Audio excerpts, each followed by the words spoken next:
ഗുരുവായൂർ ദേവസ്വം ഭൂമിയും വഖഫ് ബോർഡ് കൈയടക്കിയതായി പരാതി. മലപ്പുറം പൊന്നാനിയിൽ കാഞ്ഞിരമുക്ക് തളി മഹാശിവക്ഷേത്ര ഭൂമിയാണ് വഖഫ് ബോർഡ് കൈക്കലാക്കിയത്. നൂറ്റാണ്ടുകൾ പഴക്കമുള്ള ക്ഷേത്രം നിലനിന്നിരുന്ന ഭൂമി ഇപ്പോൾ ഇസ്ലാം മതപരിവർത്തന സ്ഥാപനമായ മൗനത്തുൽ ഇസ്ലാം സഭയുടെ കീഴിലാണ്. ക്ഷേത്രഭൂമി തിരിച്ചു കിട്ടണമെന്ന ആവശ്യവുമായി ആക്ഷൻ കൗൺസിൽ രൂപീകരിച്ച് ഹൈക്കോടതിയെ സമീപിച്ചിരിക്കുകയാണ് വിശ്വാസികൾ. ഗൂഗിൾ കെ വേണുഗോപാൽ തയ്യാറാക്കിയ റിപ്പോർട്ടിലേക്ക്. കേരളത്തിൽ നിലനിന്നിരുന്ന തളീക്ഷേത്രങ്ങളിൽ ഒന്ന് മലപ്പുറം ജില്ലയിലെ കാഞ്ഞിരമുക്കായിരുന്നു. എന്നാൽ ആ ക്ഷേത്രം ഇപ്പോൾ അവിടെ നിലനിൽക്കുന്നില്ല. അതിനു പകരം അവിടെ ഒരു മദ്രസയാണ് രൂപാന്തരപ്പെട്ടു വന്നിരിക്കുന്നത്. അത് കുറച്ച് കാലമായി, ഒരു 5-10 വർഷങ്ങൾക്കിടയിൽ നടന്നിട്ടുള്ള ഒരു മാറ്റമായിരുന്നു തളീക്ഷേത്രം നിന്ന സ്ഥലത്ത് ഒരു മസ്ജിദായി രൂപാന്തരപ്പെടുന്ന സാഹചര്യം ഉണ്ടായത്. അതുമായി ബന്ധപ്പെട്ട് ക്ഷേത്രം പുനർനിർമ്മിക്കണമെന്നാവശ്യപ്പെട്ടുകൊണ്ട് കോടതിയെ സമീപിക്കുകയും നിരന്തര പ്രക്ഷോഭം നടത്തുകയൊക്കെ ചെയ്യുന്ന ആളുകൾ ഇപ്പോൾ നമ്മുടെ ഒപ്പമുണ്ട്.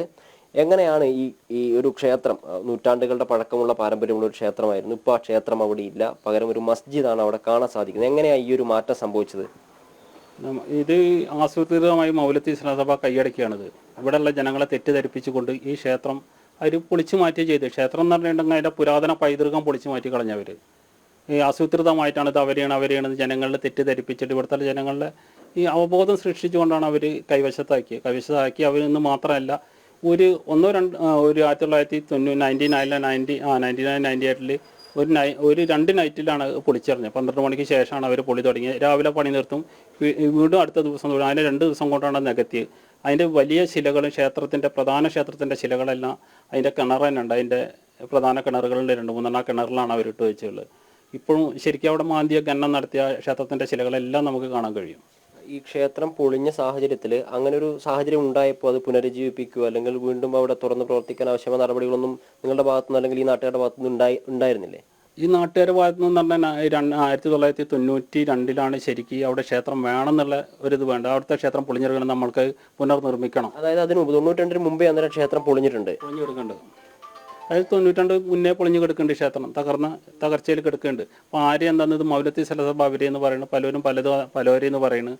ഇത് നമുക്ക് പുനരുജ്ജീവിപ്പിക്കാൻ എന്ത് ചെയ്യണം? അല്ലെങ്കിൽ 92 പൊളിഞ്ഞു കിടക്കുന്നു എന്ന് പറയുമ്പോൾ അത് ഏത് സമയത്തായിരുന്നു പൊളിഞ്ഞത് എന്നതിനെ സംബന്ധിച്ച് നമുക്ക് എന്തെങ്കിലും വിലയിരുത്തലുണ്ടോ? നമ്മളന്ന് 92 പൊളിഞ്ഞു കിടക്കുന്ന ക്ഷേത്രത്തെ കുറിച്ചിട്ട് നമ്മൾ ഏകദേശം അതിൻ്റെ രേഖകളുടെ അടിസ്ഥാനത്തിൽ അന്വേഷിച്ച് ഇതിൻ്റെ രേഖ മറ്റു കാര്യങ്ങൾ അപ്പോഴാണ് നമ്മൾക്ക് മനസ്സിലായത് 1918 20 22 24 26 ഈ ക്ഷേത്രത്തിന് കേസുകളുണ്ട് ക്ഷേത്രം പൊളിച്ചതിനെതിരെ.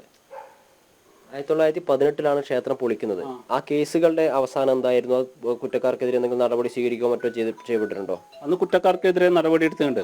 ആ നടപടി എടുത്ത് പോരാന്ന് പറഞ്ഞിട്ട് വീണ്ടും ഈ മലബാർ ജില്ലാ കലക്ടറും അതേപോലെ തന്നെ ഈ തളി ക്ഷേത്ര ട്രസ്റ്റും അതേപോലെ തന്നെ ഈ മല്ലിശ്ശേരി മനക്കാരും ഇവരൊക്കെ കൂടി വീണ്ടും ഈ ഹൈക്കോടതിനെ കോടതിയെ സമീപിച്ചിരുന്നു, ജില്ലാ കോർട്ടിനെ. പിന്നീട് 22 മുതൽ പിന്നീട് ആ ക്ഷേത്രം പുനരുജ്ജീവിപ്പിക്കാൻ ആവശ്യമായ നടപടികളൊന്നും ഉണ്ടായിരുന്നില്ല. ക്ഷേത്രം തകർക്കപ്പെട്ട രീതിയിൽ തന്നെ അവിടെ നിലനിൽക്കുന്ന സാഹചര്യം ഉണ്ടായത്. പിന്നീടാണ് നിങ്ങൾ 92 98 ഒക്കെ ഇത് പുനരുജ്ജീവിപ്പിക്കാൻ ആവശ്യമായ നടപടിയിലേക്ക് കടന്നത്.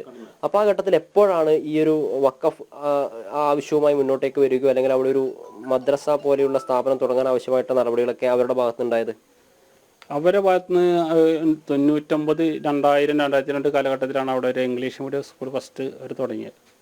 അത് പൊളിച്ച് കളഞ്ഞിട്ട് പൊളിച്ച ശിലകളെല്ലാം നികത്തിയിട്ട് ഏകദേശം ഇപ്പോൾ ഈ പിന്നെ പൂട്ടി പോയിട്ട് ഇപ്പോൾ അടുത്ത കാലത്താണ് അവർ ഈ പള്ളിയും പ്രയർ ഹാളും അതേപോലെ തന്നെ ലൈബ്രറിയും കൂടി നിർമ്മിക്കാമെന്ന് അവർ ഒരു അപേക്ഷ കൊടുത്തുള്ള പഞ്ചായത്തിൽ.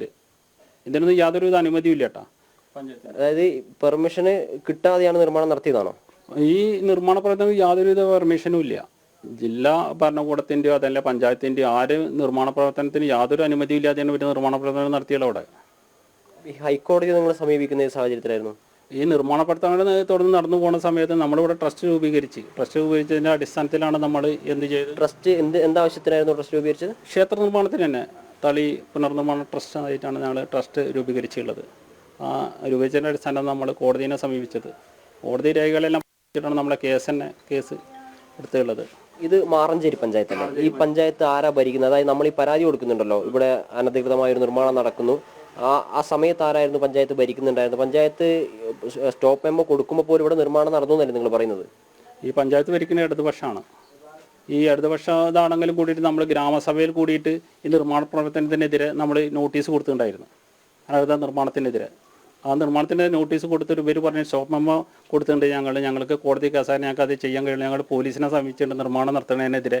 പോലീസിന് ഞങ്ങൾ നോട്ടീസ് ശരി തന്നെയാണ്, പോലീസിനെ സമീപിച്ചിട്ടുണ്ടായിരുന്നു. പോലീസിനും നിർമ്മാണ പ്രവർത്തനം നടത്തുന്നതിനെതിരെ അവർ പഞ്ചായത്തിന് നോട്ടീസ് കൊടുത്തിട്ടുണ്ട്. ഇത്രയും പെട്ടെന്ന് നിർത്തിയേപ്പിക്കണം, അനധികൃത നിർമ്മാണം നടത്തുന്നത് ഞങ്ങൾ പറഞ്ഞാൽ കേൾക്കില്ല എന്ന് പറഞ്ഞിട്ടാണ് അവർ നോട്ടീസ് കൊടുത്തിട്ടുണ്ടായിരുന്നത്. ഈ ക്ഷേത്രത്തിൻ്റെതായിട്ടുള്ള അവശിഷ്ടങ്ങളൊക്കെ കണ്ട ആളുകൾ അല്ലെങ്കിൽ ക്ഷേത്രത്തിൽ അതിൽ കയറി ദർശനം നടത്തിയ ആളുകളൊക്കെ ഇപ്പോഴും ഉണ്ടോ? ഈ ദർശനമല്ല, ക്ഷേത്രത്തിൻ്റെ അവശിഷ്ടങ്ങൾ കണ്ടതും ഇതായിട്ട് ആളുകൾ ഇഷ്ടം. ഇവിടെയുള്ള മുഴുവൻ ആളുകൾ എൻ്റെ ഏജിലുള്ള എല്ലാവർക്കും അറിയാം അവിടെ ക്ഷേത്രത്തിൻ്റെ അവശിഷ്ടങ്ങളും മറ്റു കാര്യങ്ങളെല്ലാം ഉണ്ട് എന്ന് അവിടെ ഉണ്ടായിരുന്നൊന്നും. അത് കണ്ടതാളാണ്, നേരിട്ട് കണ്ട ആളായ കാരണമാണ് ഞാനിതായിട്ട് നേരിട്ട് പോണത് കേസുമായിട്ട്. ഞാനെല്ലാം ട്രസ്റ്റ് രൂപീകരിച്ചിട്ട് ഞാൻ മെയിനായിട്ട് നിൽക്കാൻ കാരണത്തിൽ നമ്മൾ കാണാത്തതല്ല, കണ്ട ക്ഷേത്രമാണ് ഈ പൊളിച്ച് കളഞ്ഞുള്ളത്. അവിടെ ക്ഷേത്രം നിർമ്മിക്കണമെന്ന ആവശ്യവുമായി ബന്ധപ്പെട്ട് ഹൈക്കോടതിയെ സമീപിച്ചിരിക്കുകയാണ്. ഹൈക്കോടതിയിലെ നടപടി ഇപ്പോൾ എവിടെ വരെ എത്തി? ഹൈക്കോടതിയിൽ ഏകദേശം 12 സിറ്റിങ്ങോളം കഴിഞ്ഞിട്ടുണ്ട്. പിന്നെ നമ്മൾ ഇവിടെ നിർമ്മാണ പ്രവർത്തനം നടത്തിയതിനെതിരെ ഇത് സ്റ്റോപ്പ് മെമ്മോ കൊടുത്തിട്ട് നിർമ്മാണ പ്രവർത്തനം നടത്തിയതിനെതിരെ നമ്മൾ വീണ്ടും ഒരു കേസ് കൂടി കൊടുത്തിട്ടുണ്ട്. പക്ഷെ ഇത്തരത്തിലുള്ള നടപടികളൊക്കെ നിങ്ങളുടെ ഭാഗത്ത് നിന്ന് ഉണ്ടാകുമ്പോഴും അവിടെ നിർമ്മാണം നടക്കുക തന്നെയാണ്. അത് ഇപ്പോൾ ഇതിന്റെ ഉദ്ഘാടനമോ അല്ലെങ്കിൽ മറ്റു പരിപാടികളൊക്കെ കഴിഞ്ഞില്ലേ? ഈ നിർമ്മാണ പ്രവർത്തനം നടത്തുന്നത് മാത്രമല്ല, ഇവർ ഉദ്ഘാടനവും കാര്യങ്ങളൊക്കെ ചെയ്യുന്നുണ്ട്. ഇവർ ജില്ലാ ഭരണകൂടത്തിൻ്റെയും അതേപോലെ തന്നെ പഞ്ചായത്ത് ഭരണകൂടത്തിൻ്റെയും ഒത്താശ കൊണ്ടാണ് ഇവർ ഇത് ചെയ്യുന്നത്. പിന്നെ ഇവർക്ക് ഒക്കെ ഇതാണ്, ഇത് ഇവർക്കൊന്നും ചെയ്യാൻ കഴിയില്ല എന്നാണ് അവർ പറയുന്നത്. ഈ ക്ഷേത്രഭൂമി എന്ന് പറഞ്ഞിട്ട് ക്ഷേത്രഭൂമി എന്ന് പറഞ്ഞാൽ ഒഴിച്ചിട്ട ഭൂമി, ക്ഷേത്രത്തിന് മാത്രം. ഇത് ഗവൺമെൻറ്റിനോ അല്ലെങ്കിൽ ഒരാൾക്ക് കയ്യേറാനോ പഴിച്ചു കൊടുക്കാനോ ഇതിനൊന്നും പറ്റാത്ത ഭൂമിയാണ്. ഇതെങ്ങനെ അവരെടുത്ത് എത്തിയിട്ട് എന്ന് പറഞ്ഞാൽ ഗുരുവായൂർ ദേവസ്വത്തിൻ്റെ അപ്പലേറ്റ് അതോറിറ്റി പറഞ്ഞു ഞങ്ങൾ പഴിച്ചു കൊടുത്തില്ല എന്ന്. ഇനിയിപ്പോൾ എന്താ നിങ്ങൾ ഈ നടപടിയായി മുന്നോട്ടേക്ക് പോകുമ്പോൾ നിങ്ങളുടെ അവസാനമായിട്ടുള്ള അല്ലെങ്കിൽ പ്രധാനമായി നിങ്ങൾ ആവശ്യപ്പെടുന്നത് എന്താ? നമ്മൾ ക്ഷേത്ര നിർമ്മാണത്തിന് ഈ ഭൂമി വിട്ട് തരണം തന്നെയാണ് നമ്മളെ ആവശ്യം. നമ്മുടെ ട്രസ്റ്റിൻ്റെ മൊത്തത്തിലുള്ള ആവശ്യം തന്നെയാണ് ക്ഷേത്രം പുനർനിർമ്മിക്കുക.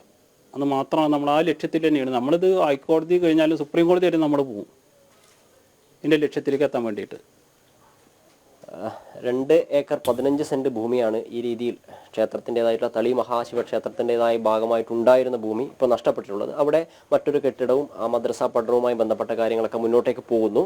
അത് തിരിച്ചു കിട്ടാൻ ആവശ്യമായിട്ടുള്ള നിയമ നടപടികൾ ഇവരുടെ ഭാഗത്തുനിന്ന് ഒരു പ്രത്യേക ട്രസ്റ്റൊക്കെ രൂപീകരിച്ച് അത് തിരിച്ചെടുക്കാൻ ആവശ്യമായിട്ടുള്ള നടപടികൾ പുരോഗമിച്ചു കൊണ്ടിരിക്കുകയാണ്. ഹൈക്കോടതിയെ സുപ്രീം കോടതി വരെ പോയി കഴിഞ്ഞാലും ആ ഭൂമിയും സ്ഥലവും ഭക്തജനങ്ങൾക്ക് വിട്ടുകിട്ടാൻ ആവശ്യമായ നടപടിയിലേക്ക് എത്തുന്നവരെ ആ പ്രക്ഷോഭം തുടരുമെന്ന് തന്നെയാണ് ഇവർ ഇപ്പോൾ പറയുന്നത്. ക്യാമറാമാൻ കൃഷ്ണകുമാറിനൊപ്പം ഗോകുൽ കെ വേണുഗോപാൽ, ജനം, മലപ്പുറം.